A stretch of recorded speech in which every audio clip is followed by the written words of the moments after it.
I was afraid of the water, terrified of the water.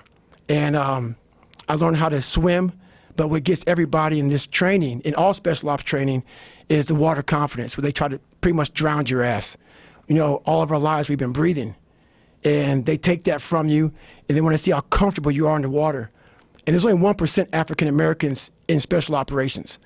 And I didn't know anything about African, like a lot of them are negative buoyant, which I am, because of the bone density. I struggled. But 6 weeks into the program, there was about 25 guys left out of about 150.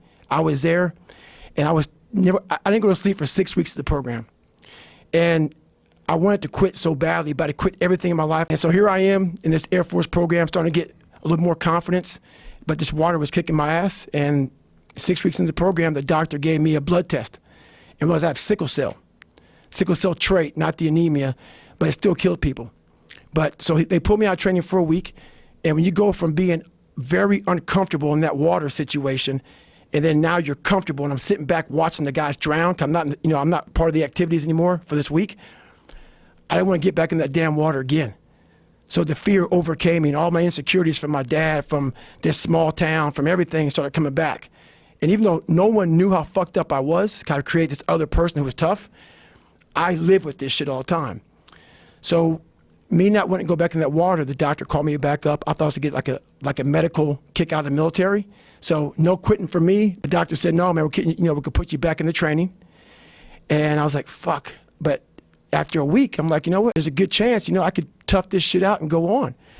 But I went back to the CO and the commanding officer of the program, and the sergeant said, hey, you got to start from day one because you missed, that week of training. And I broke. I couldn't imagine going back through that again. So I made up a lie.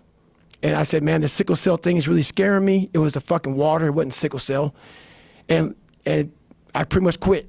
Even though they gave me a medical, I quit.